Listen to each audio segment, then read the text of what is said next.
déclare, venez à moi, tout ce qui est fatigué et chargé, et je vous donnerai du repos. C'est toi qui es le vrai repos. Nangona ye pa inyo, wete bonganga, kolongola bazemi bakisi sana litomba te. Merci Seigneur. Merci.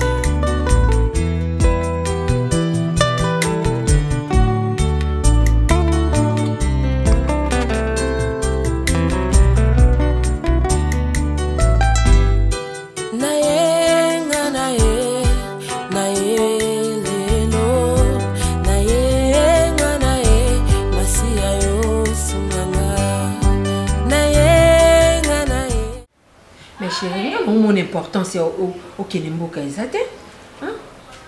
Papa Zobela, je ne refuse pas. Tinda Mbongo. Vous assurez que mon importance dans votre chérie. Ah papa. Ou quand tu vas faire aux ans, on va contrat, il faut que tu aies fait en semaine. Bon, ça ok qu'on est autant belé. Tu vois, au raté marché n'a pas bien. Papa a malade. Et quelle maladie? Ils sont sérieuse. Chérie, crois-tu que son enfant dit awa natindaka mbongo va reprendre bien soin na ye? Si c'est comme ça, aya awa.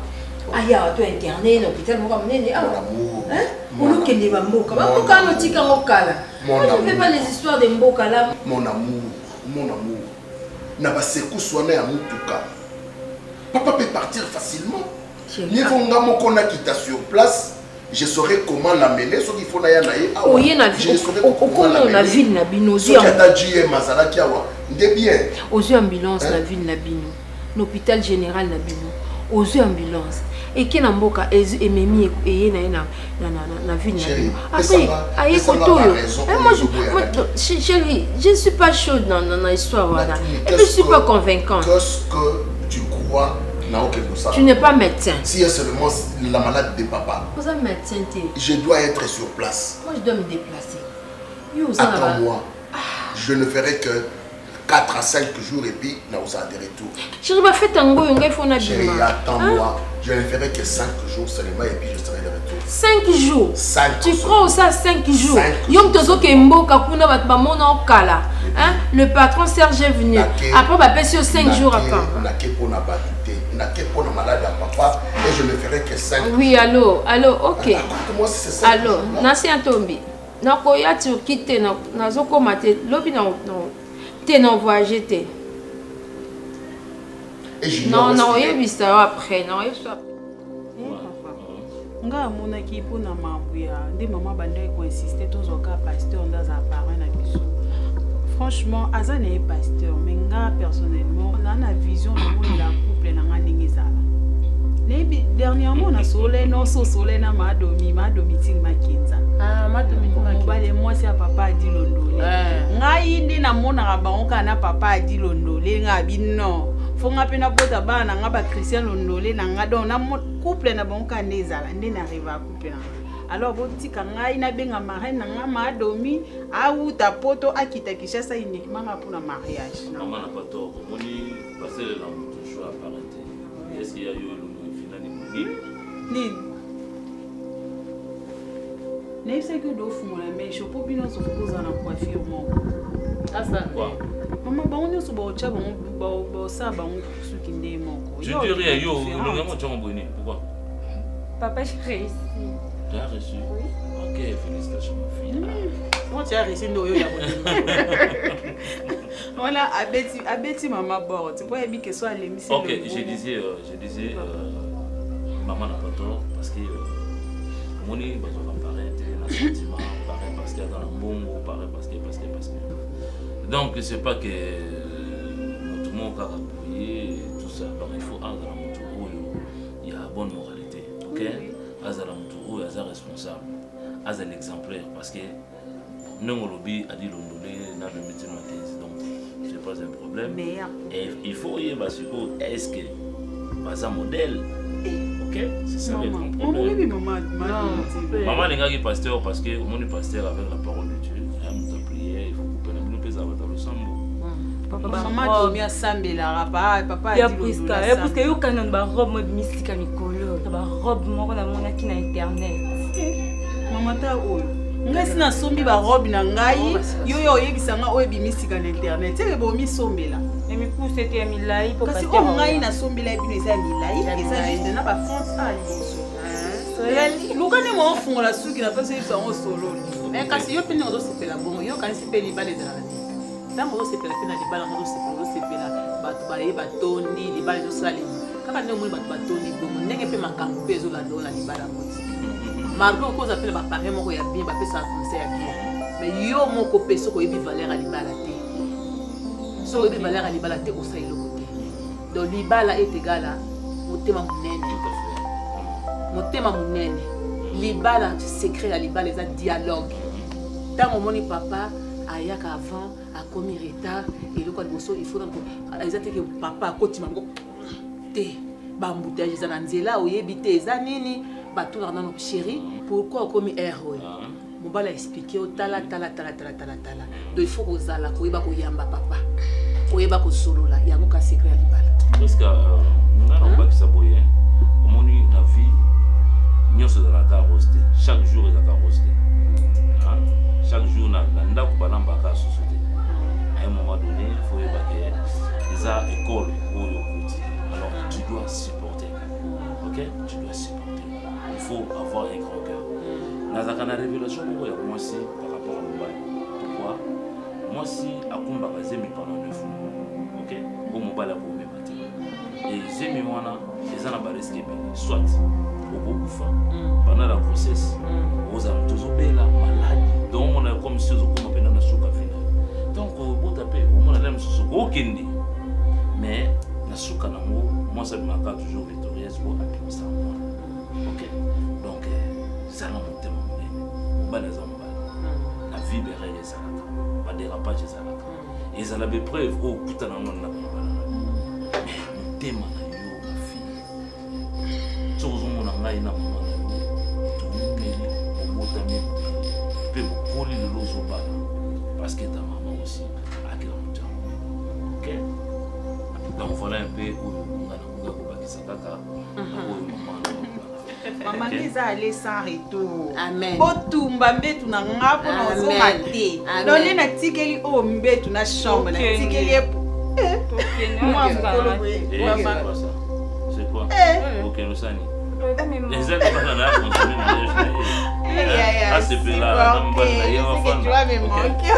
alors je pense que na makambo déjà ya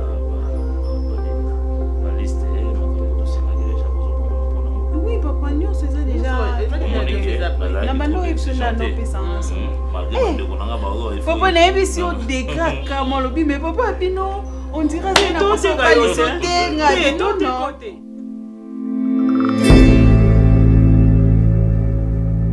chef leki aza kuna ka ye moko parce que maman quand maman kufaka bopesaka nga nakende okunda maman maintenant batikalaka papa na leki et leki qui m'appelle ebisanga ke papa aza sérieusement malade ezosenga intervention na nga moko mpona tindi mbongo à 2 reprises mais c'est comme si ça ne tient pas et esengaka nga moko il faut nazala c'est pourquoi nabaki namona patron na solola na ye soki possibilité za ba accorder nga ata quelques jours na koma rapide c'est juste ici à Bandundu na koma rapide pour que na meka un peu kotala état de santé à papa et puis si c'est possible toya na ye boye to zonga na ye chef ne fais pas, je te suis très bien.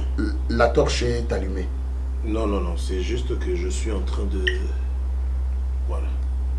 C'est parfait. Okay. Il y a une option que je ne comprends pas très bien dans ces téléphones. C'est neuf, alors il y a des trucs qui sont... Oui, je suis très bien suivi. Tout ce que je peux dire, c'est que la famille est sacrée. Merci, chef. La famille est sacrée et moins de personnes vont comprendre en haut déjà. Ceux qui ont eu la chance de comprendre savent comment se comporter face. Il y a des défis où il y a famille. Mais il s'y pose un problème que tu es très important ici. Je sais, chef. Tu es très important ici. Tu es le seul élément que j'ai pour l'instant qui peut tout faire en mon absence et puis bien coordonner les choses. Oui, je sais. Ça, je sais. J'ai appris une chose dans la vie. Lorsque vous avez la grâce et que Dieu vous a donné une personne auprès de qui vous pouvez avoir confiance. À qui vous pouvez avoir confiance. Merci. C'est une bénédiction aussi. Merci, chef. Alors, bien traiter cette personne, mais faire attention à ses responsabilités. Ce sont tes responsabilités, je ne peux pas te bloquer. Tu peux partir. Merci, chef. Et tu sais comment on va faire. Je vais faire une note. Tu dois recevoir quelque chose pour cela, mais je ne veux pas que tu traînes maximum. Si tu peux traîner 5-6 jours. Merci, chef. Je ne veux pas trop traîner. Oui, 5-6 jours maximum. Donc je pouvais même dire 3-4 jours, mais tu es un responsable. Je ne sais pas ce que tu vas trouver là-bas. Lorsqu'on te laisse 5-6 jours, en tant que responsable, si tu arrives, tu penses que tu peux revenir dans 2 jours, tu vas le faire. Parce que je sais que tu es un homme logique. Oui. Alors, ne traîne pas beaucoup. Merci beaucoup, chef. T'attends, n'oublie pas que tu m'as laissé seul ici. Non, en fait, je ne vais pas traîner, chef. Bon, si ça ne dépendait que de moi, je pouvais même envoyer l'argent et pour que papa puisse venir à Kinshasa. Mais malheureusement, la famille tient à ce que j'arrive là-bas. Tu n'as pas besoin de m'expliquer tout ça, j'ai compris. Et envoie-moi les financiers, s'il te plaît. Merci beaucoup, chef. Merci. Au revoir, chef. Au revoir. Et bon voyage, fais attention à toi. Merci, chef. D'accord.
aoloba bien ndoza mwasi mwana biso ya liboso yo kamango yo tafia mwana liboso mwana biso ya liboso ça va ma famille on lia chips c'est quand tu bon on lia des mwana lia la biloko bana tout beau hein vous deux là merci oh aflaté biso aflaté biso to meme opo ezate bébé ezate.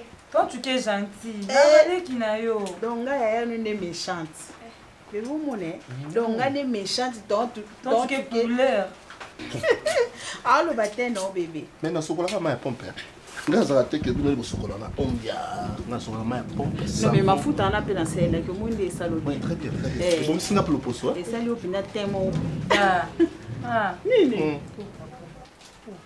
c'est pas chez vous, vous pouvez entrer comme ça. Eh, bon, c'est une azate. Ah, Kamango, na saline. Azate, on profite. Mais là, ils ont bien autobé ta tour mon roboyer. Kamango, c'est là, na son barobe. Mais barobe, moi, on a coûté un arrivage, mon boutique, mon quoi. T'as choqué mon partenaire. Avec au balisot. Ah ben, ça en est. Au balisot, Christian Bokier, tu l'international, au baladio. Donc, tu dis, ça ne casse pas pour Yaganom. ABD, bébé. Là, c'est Christian Bokier, tu l'international, les grands volets. Avec Tarabal et Napoto. Eh. Donc, tu peux maintenant. Eh, t'as là. Après, il est déjà. Le bar au Koué. On s'en Koué, là, ouais. Oui, mais non, pas maintenant. Pas maintenant. Chérie, on fait comment? Là, vous avez peut-être trouvé ta tour et tout, quelque part, tu vas venir, tu fais festoyer. Mais papa, maman, est-ce que vous avez un numéro de là? Mais est-ce que tout ça n'est... Comment tu restes, non? Mais, non, tu as koukas, oui. Après, c'est moi, je suis aussi la série. Il faut que j'étudie aussi. Ok. Merci. Bah, tu que Mélodie. Pizza. Pizza. Il y a des chips. Ah, pizza. Il y a des chips. Diminuer, boy. Imagine. Bon, ça va. Bébé, attends, mon nom. Ok. Bon, on bimara à bouya. N'achète avant.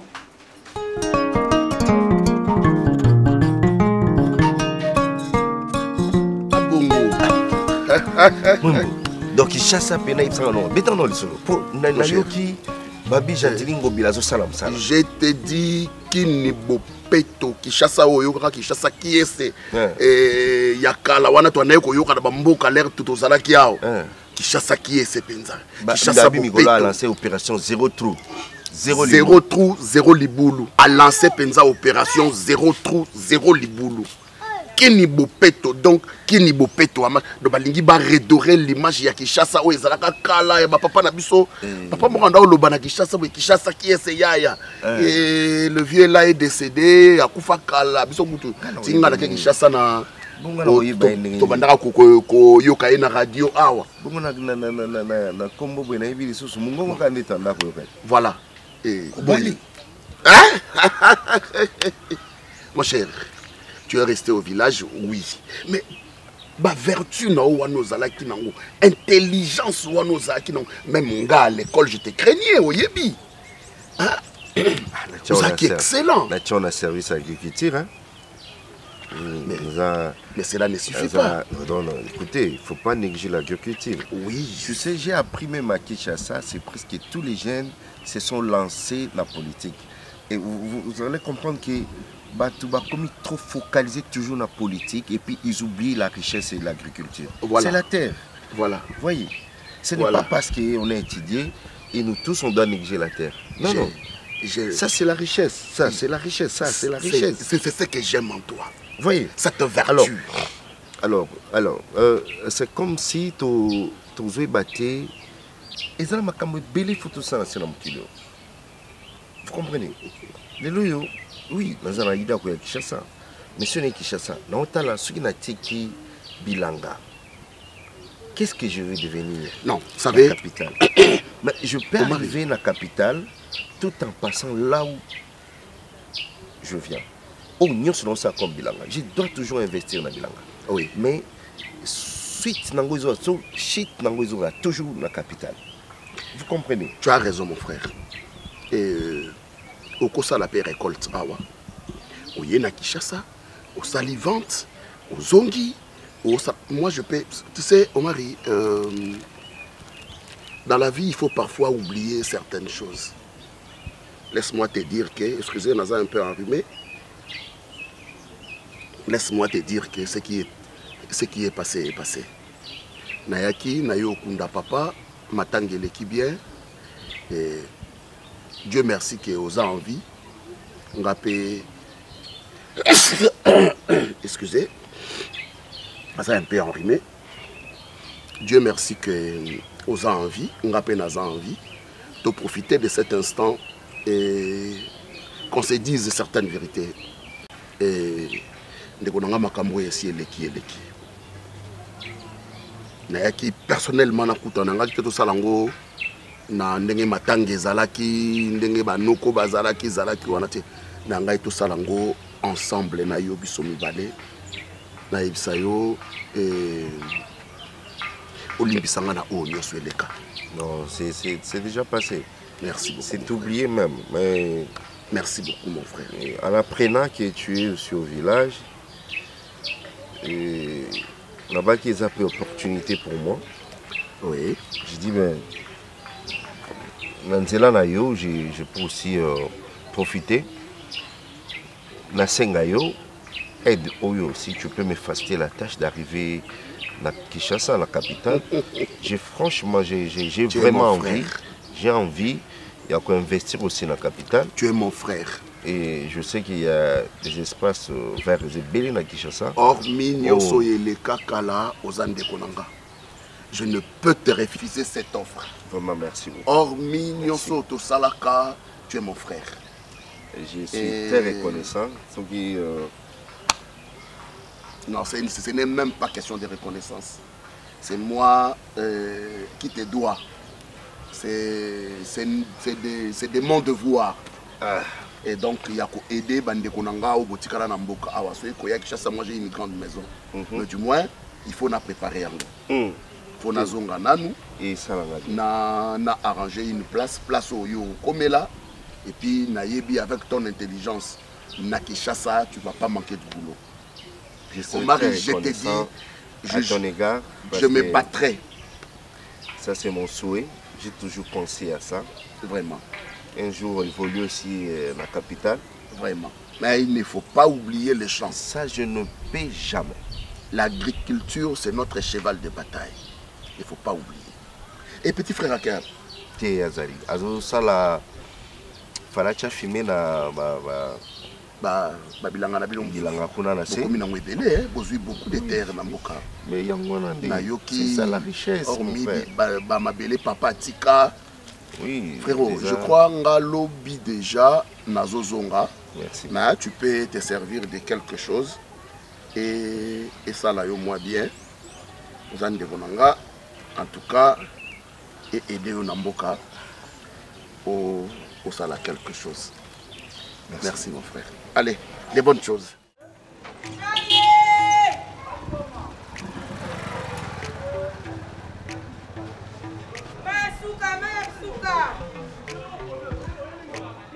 Mela mingi 1 kilo na 100 francs. Maye 1 kilo na 100 francs maye.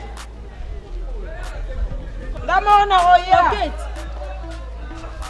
Coquette okima nini coquette yaka. Coquette.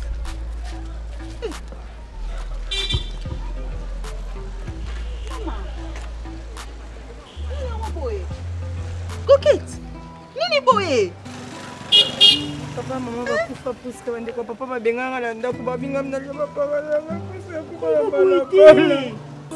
coquette. Papa na maman va kufa. Maman va kufa. Kama bande ko papa balobinga na le papa na le mama c'est bon na vanda la baba lo ko na liko ya ba para. Babinga na ndako puisque. Maman coquette. Nazani siko lala te. Nina do sabo ifena sisi na kena likiata. Lobi na lala pa maman atekelanga mai. Oteka mai. Maman poani oluka ki ngai te poani oluka ki biso. Na yepeso wanda ko vanda na ebite bokome sika ni na ya besi sika wanda vanda na vandi na ya ta 3 fois so 4 fois babi na ngaboza lisu te kama na wana to longwa wana to kena na lupangu place papa tonga wana to koma kuna coquette. Papa somba lupangu mo basengi mo anda ekotonga boye. Siko koma apia ngo boye vraiment na ba mai boye.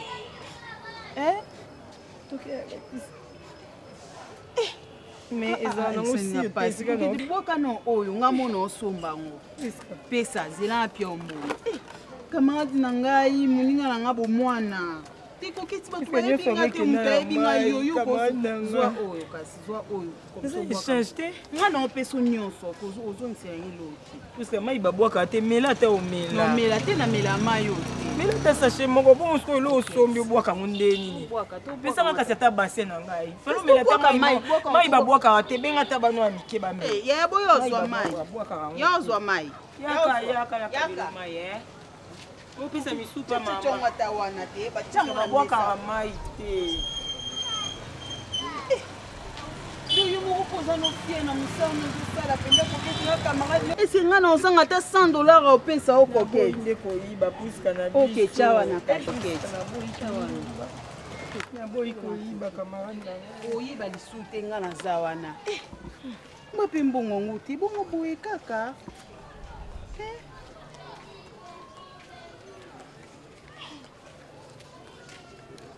koketi onga na kuna te nakabola $1 na franc presque kosangana po isi $. Yo bino makambo oyo toyeba mambo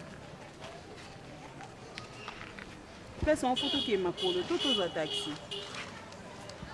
tobima soka boye tozwa taxi te boye nzela mopuse to omwana okee makolo te eza mosika to eza pembeni tozwa moto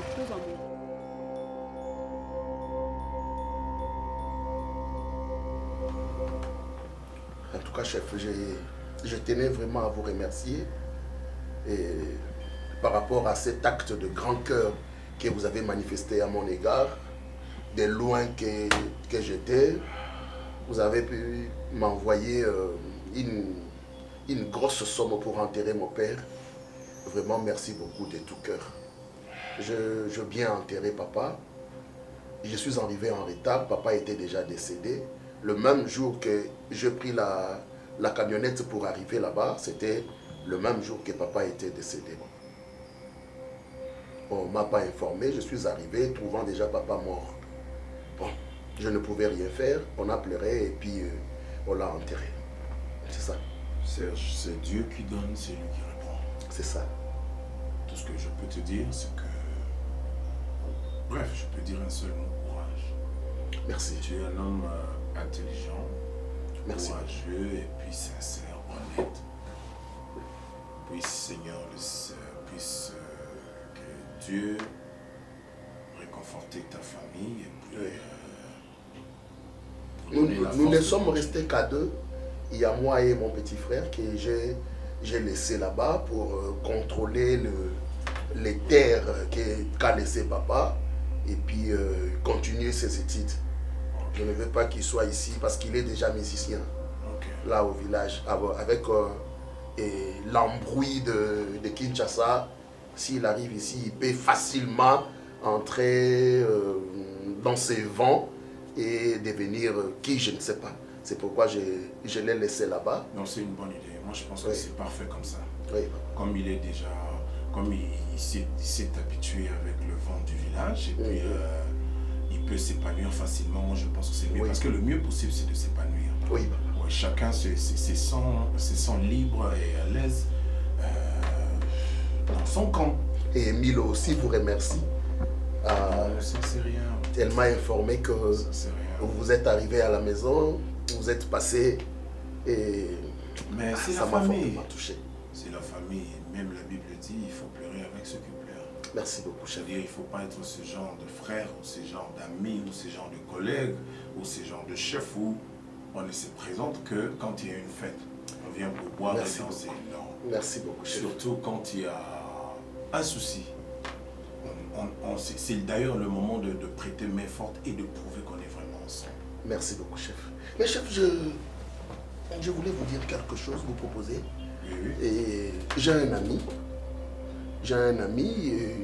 Il est licencié en agriculture. Et puis, il habite mon village. C'est vraiment un frère pour moi. C'est un homme honnête, courageux. Et il cherche de l'emploi. Je ne sais pas, papa qui est décédé là, je ne sais pas si on peut remplacer papa qui a là à cet ami-là. C'est un bon monsieur, il est courageux comme moi, il est intelligent. D'ailleurs, il nous dépassait parfois à l'école parce qu'on a étudié la même école. Vous savez, gérer une entreprise, ce n'est pas une blague. Oui, bien sûr. Il faut avoir surtout l'habitude de mettre chacun à sa place. Oui. On ne sait jamais, peut-être demain tu deviendras aussi numéro 1 dans une entreprise. Ah, oyo mwana mami ndondo o camarade no kola ni wa kufana. Mindondo. Ouais, moi no azaka mère ani na ngala pila to bando tanga na ibe. Coquette. Oui, na kutana na mama. Comment on fait camarade? Tika boye. Maman na ebisi yo na kutene no ngabi no rêver to ezaye. Oui, effectivement. Aho te kapena ba mai o ba 50 francs o ko ya ba sachet. Na biso elekeli nga na temi nga bi mokili eza ba réalité maman. Na bi nga na ko se plaindre pas nzambe te pour vivre o nga na vivre ti jeune fille. Ya âge na koma na niveau te kamai. Maman. Yo sa mokili ko zanga ba boti to kase ezali kama lipa na nguba. Si nzambe fasa longolo. So nzambe asala ngolo te ndi bato basere tufaka bongo. Maman, il fallait classe. Il fallait étudier. Elle a refusé d'étudier. C'est pourquoi elle vend de l'eau. Ah, quelle classe? On te doit foutre les minervales. Papa, aux maman. Bah, fils, bah, bim sambon, foutre le minerval. Les abats finissent sauter. Mwindo uzana fufu kama apendo sandela nzambo pese merci. Kwa dimi koteka mai. Po jeune fille msuna aje na koteka mai te akobima ndena balabala na bu. Pas c'est même si la pauvreté. Quoi? La pauvreté ni. Oyebi ba réalité mokili te vanda kimia. Moni ero kola ndo comprendre qui est mokili. Elle peut demander seulement va de l'eau. Demander kabo demander ba pesi yo maman ko comment vivre bien. Tu pourras un jour avoir ton entreprise à toi. Il ne faut pas mettre un juriste à la place d'un économiste. Oui. Ne jamais faire ça malgré l'expérience. On ne donne que ce qu'on a. C'est ça. Tu fais très bien ton travail parce que tu as appris à le faire. Donc si on te donne un travail, bon, du coup, attends, on dit aujourd'hui que Serge, tu deviens un mécanicien. Qu'est-ce que tu vas aller faire? Rien du tout. Rien du tout. Ça, c'était le Congo d'hier, le Congo de longtemps. J'ai mon frère. J'ai besoin d'un comptable, mais j'ai mon frère, il est mécanicien, je le prends, je lui donne une veste, il devient comptable. Et puis quand on présente le papier, il ne sait rien faire. On le prend pour un abruti alors qu'il ne l'est pas. Ça.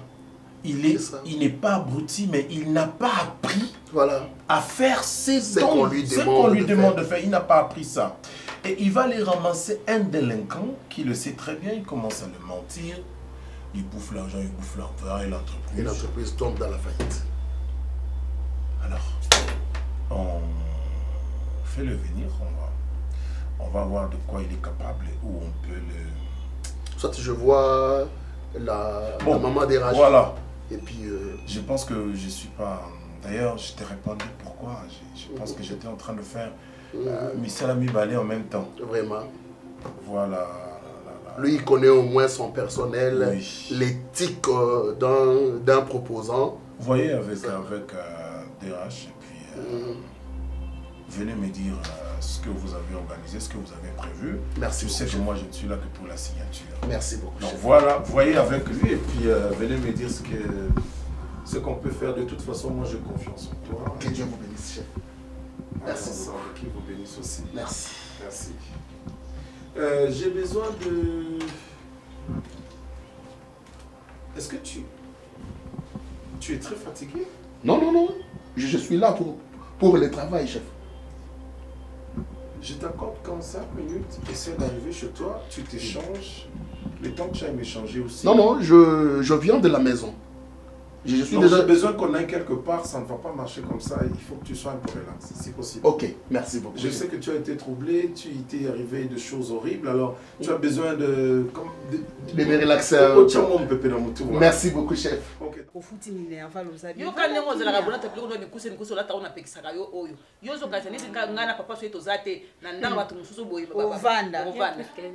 Moi je suis là. Kufa batiki bango bongo donc ko bozata na capacité en misombela ta kwanga maman azo expliquer kaka so na ucho teka ba mai nanga na kina ko se débrouiller ka pa batu ba camarade ya maman ba camarade ya papa mona okola les pas au un mois après va communauté à place des sous te changer sous place ka bon akoma peuple nomade les na ebisa kenga abi non ya non na sola na maman pour na bandeni to sala photo aider maman maman faut sunga ata mami ndono place aza so sungi ozala fier na po bozala ka penda ba meilleure amie oui kasi na zande papa ya te ya bonga na bozo décision ka boy na c'est papa ce qui aille comme ça na miki ko yebisa ce qui a dit mais ça problème mais ça problème à ce qui te faut ko insister papa zala mama ka so mona ka komi o mona zinga na yebi pas ça ça na ko expliquer faut ko expliquer yo zo bi miselongi boy nini oh là là ouais peut dormir et on a na biso elle va dormir avec tika bon il faut ba ko sunga ba to yeba ka lobi te to yeba ka lobi te mwana nga tia ko sala ka bongo mon kilo est compliqué. Oui, elle va prendre ma place. Na boité, a sa place na ala la place na. Problème est ça. Le quoi yo saka no olinga ozala yo moko landa ko vanda batike le espace. Asa pe mukolo na yo okasi boko ka te saka bébé na. Moi suka. Ako boto le mukimo suka ndeni. Bo bozane age moko. Jalouse. Maman so sali bonza. Te nazi la papa ya na ebisa ye. So ebe na ebisi o luki epenza. Aya. Non, parce que même dans la place où on vend dans la cinéma, on a des problèmes mais ça na qui na sola na maman.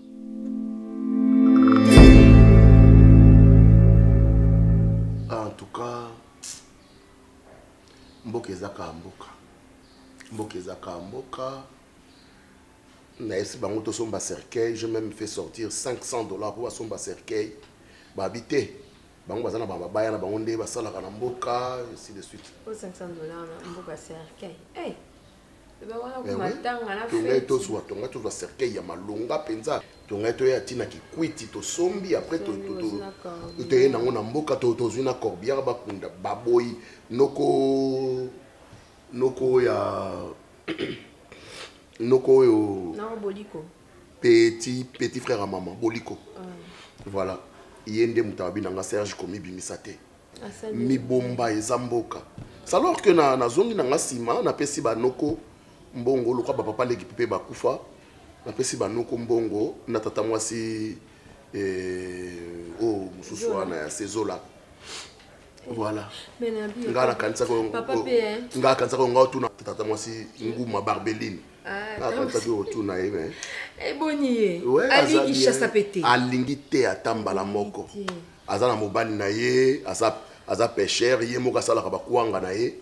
Chéri vi mboka yango wana vie normal bazo mener yango wana. Et loka senga na sombele ka eza téléphone. Donc je crois la semaine prochaine on sombele téléphone. Ah papa, ngetenga mona yo penza. Mawa trop. Ya suka mokuji. Mawa. Na ngaki na mona papa ta pour une dernière fois. To solo la aye bisanga. Mais malheureusement, Koko Mananga y a koufaki un jour avant Koko Mananga. Mais chérie. Pourquoi benga te point yo ki papa sa koufa? Non non, ngata on a joué mutukati le temps to koma ba côté wana ba enzelango baloba ki ebongi mais ba potopoto. Papa ko bongisa on déjà un jour et baby ba ole bazonga na papa bongisa eloko ba. Tokanga mi na potopoto to sali journée donc 24 heures pour bien ça sur la potopoto na ebisio c'est très grave mais ni o ba bongisa banzela wana ba tusuki ba na bo 5 du ministère on ba bongisa banzela office de route te mususu wana OVD OVDPT système ba bimisa wana pour na ngima kama banini maman ils sont des escrocs tu sais escrocs chérie oublions ça mais chérie na kutana kina na muninga moko un ancien ami un collègue de classe azakuna na mboka azaka très intelligent vraiment au mari et il désirait assez que na memaye na Kinshasa mais je ne peux non c'est un frère à moi mbemaza wana pena ndekonanga na boyaki ko agir ngamoko kuna na zwa décision oui bien sûr. Ah Serge chérie c'est un frère pour moi c'est un frère je te dis je ne refuse pas c'est un frère pour toi chérie c'est un frère pour moi chérie je sais que c'est un frère pour toi il est aussi frère pour moi mais ce qui est vrai au coco aider opesi mbongo asombi bateta bangombe ate bantaba azobokola bangrais chimique tosombeli barosoir banini biloko eke kuna na mboka aosala mosala kuna otindela otoba quelque chose awa. Cela ne suffit pas bébé. Azakutu na bilanga ye c'est l'homme de bilanga ya village. Qu'est-ce que vous voulez bilanga na village? Asala ba bilanga na ye asala ba mukala na ye soki 30. Besoin na ye et ça seulement aya Kinshasa. D'ailleurs, tant que vandi wana abengi son frère William Bouiloukusa architecte wa na poto wana. Abengi to ana Serge Jawa to soluku na vidéo. Na c'est bon ça va je vais l'aider. Serge Yoka. Pourquoi pas? Pourquoi pas Nayoke? Il y a des mboka, écoute chérie, ana mentalité na mboka. Bisoneti awa, soka ye avanda ndeni to bima yo bimi ko ngana bimi bo. Mutazani na ndakute. Pesa mbongo. Loko azana ba so ba 30,000 kala. Asomba akomata na 3 hectares. Otindeli eto osoko moye ko sombela ta engin moko boye pona ekende ko salele mabela alona eko profiter na mboka na bino ko zanga biloka ko lia te ko zanga fufute yosko muto aza makasi na mboka ngo yane na Kinshasa pona ni squatika osala. Tu as raison chérie. Tu as raison. Laisse-lui vivre là-bas papa. C'est pourquoi penatiki BM kuna natiki GM na mboka asisa ba classe na ye et puis akoya Kinshasa mais ye donc son ardent désir eza aya Kinshasa. C'est pourquoi la lingi seulement na aider ndako na biso et vous allez seulement tremplin. Et vous allez seulement tremplin. Tout et vous allez kaka projecteur moko aye a dendi à ces projecteurs à ken aye passa kozala. Ah chérie, accorde-moi seulement ça. Non, je suis contre ça.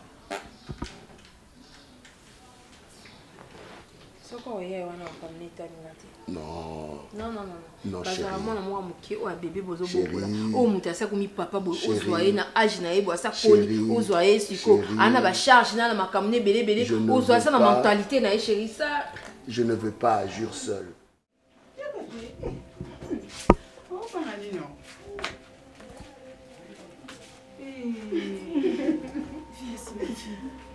Bébé. Oh. Coller la tête. Coller la tête. Comment mon y est? Moi d'accord Agoli. Moi non tikala moke. Ukuluka mama te ya kumko tika tima inanzela. Coquette. Oye kuluka boluka mama te. Ukitika ba inanzela lokula ngana zate. Maman. Posso bukutana na place ka témoin na ngai. Vraiment. Uzovanda wapi? Ubandola la wapi? Anola nika lelo so alali après un mois. So ba bengani aliki place mo. Samba lola mwana oyo vraiment. Mona lukika matanga mumbu na na bati na lali. Comment nande comment nango ba veiller mortuaire o. O mona. Veille monter ensuite et salami. Tout comme il 22 ans, monter il va jouer bête, il va jouer bête. Il va jouer des années 23 ans, il faut que tu veilles monter. Mon ami, tu vois, Zoanda, moi, on n'a pas dit qu'il faut que ça soit dans notre. Qu'est-ce que passe ici? C'est pas ceci. Vous voyez déjà par maman. Olokinga, on t'a connu. Zala à l'aise, sokola, priska. Ngo bilamba mususu ekoka yo te pesa ye alata. Sina chela ki en bilo kwa kolia na cuisine za. Kendo sokola. Kendo sokola. Bilo te olongola kasi robe. Non, tu no bilo rebelle autant à lui sona. Bilo ko si ebe. Les amis m'a déçu. Te nambi mi pandina. Ngombe bena pomme de terre na congélateur. Ngombe la pomme de terre. Ngombe la pomme de terre on va mélanger. Oui, ba mélanger ba ça le reçu. Et ça on yanga payer au lien blanc mususu kasi. Ça c'est pour moi. Et ça peka juste na biso peka. Pour la biblo ko leka te pour ani boye. Ti pesa yanga. Pesa wanga. Ya yo mama lia. Kenya no trier na ba bilamba mususu pesa ekuna. Mama bilamba na ngena lo bana yo boye yi malamu. Zala à l'aise au maman yeyo. So papa ye na poko komona papa. Zala à l'aise. Azali komona papa awa penza oye pa maman nona papa na yo. Oyo kinga papa za kama makasi bon. Na ba français ne ka bon. Kobanga na ote papa za mama kasi ne pona bana ye alembisaka. Kende pesa ye place. Ah benga ngati yo yebi ete na zuwa zo kanga ngabo epa monki na kanga mina wote. Bila mo pesa ya za mke bo sombele kamso. Ya puska za munene atikela ndenga ponga ndi na za munene toleka e tazuwa. Bila mo yo za so la cha onyoso. Oza na na msozo bwa kaka boy lo kwa zololo mo bo so la cha onyoso. Na pesa wala la. Ah bon moni kokeni ngaza bo. Aye pepe mama na ye. Mama na nga yo. Kama wazimba mkia ibaite. Ibaite na yo comprendre. Moi ouais. Azaye pena bébé. Kende no changer ba soko kende Yem sope la chauffer bloc wana. Na bi chauffer bloc onga oni mo pesa na ne. Kende. Priska kende. No sa na ngatepe na ngai. Lekina pour la sanga douche pas du boudé nga sikoka. Chato sala si. Faut ba ko respecter ba yana. Nga na za yana onde priska za ndinga na za. Yo so na bi nzia douche na lobano so ya ola sanga. Ndinga na travail. Maman na kota ka nga mona mona douche. Priska kende la kisani. Ezaka tout droit bo pesa na ilamba charger. Oh. Na salu.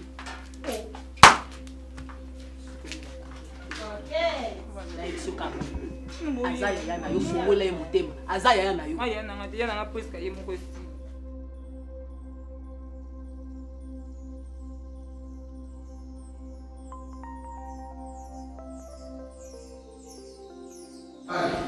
Maintenant, on va vivre au rythme de Kinshasa.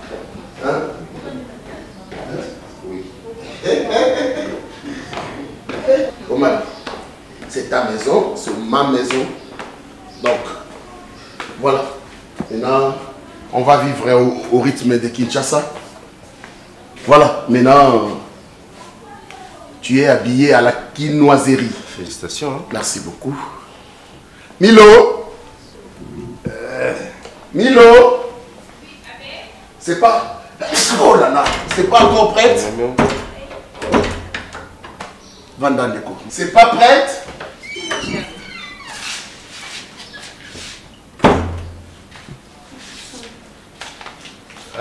T'as là au mari de la bouche. Madame, ça va? Ça va. Allah, tu es au rythme de Kinshasa. Ça va, ma. Ok. Ah, montre-moi s'il vous plaît. En tout cas, je te donne raison à Serge Andaloba. Omar, c'est mon meilleur ami. Tozan dengue mon corps. Mais c'est seulement que, ma monnaie, Libongo Serge, elle était ailleurs. Dans la capitale, vous avez un belé. Mais c'est normal, hein? Vous ici à la capitale, vous avez un membre belé, vous avez bien.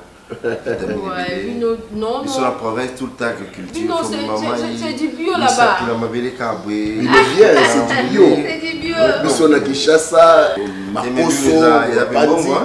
Vous avez appelé un bon rebelle. Oh là, non. Au moins, papa Omar, c'est pas ça. Na Kinshasa, Toza, na RDC, je vous l'ai dit, bon, ils ont courage. Courage, non, de Pesombo. Courage, de Pesombo. Sur le bio là, Herbanika va la mouki. Ma camion c'est lali. Donc réveille-toi très tôt le matin. Et c'est comme Bapetio à coin na wana. Prezo, olali balalio. C'est ça. Donc c'est là c'est l'esprit quinois. Oui, donc on se réveille à 4 h du matin pour pries et puis retourner à 18 h, 19 h, voire même 20 h. C'est ça l'esprit quinois. Donc c'est ça, papa Omar, nasalango sciemment, nasalango exprès, na l'ambité. Je vais préparer chérie. Il n'y a pas de problème, on va aller au restaurant. Et permettre à eux de visiter les villes. Au Mona Kinshasa. Au Kinshasa. Pas la ville. Pas de problème, moi je suis. On m'appelle pas ça Kinshasa. Elle veut les baskets, on a pimé, on a comme ça. Tu vas pas ça, il papa, pardon. Les papa, les papa. Les temps m'a collé, mais ça va le bloc. Dis mon cher Naïbsio, Nakishasa, Okomona Makambu ya somme. Est-ce que yebi ah bah toi Papa, ma choix, madame Andolelo Namboka. Tu as laissé une femme non? Si, nga moi c'est un Obeng Saï. Obeng Saï. Oui, oh ya. Mais avant il y a souffert. Yebi Saï, bah supporter bah gangue là. Ah. Ni bana bah supporter. Hein? Baza bana. Balikinzela.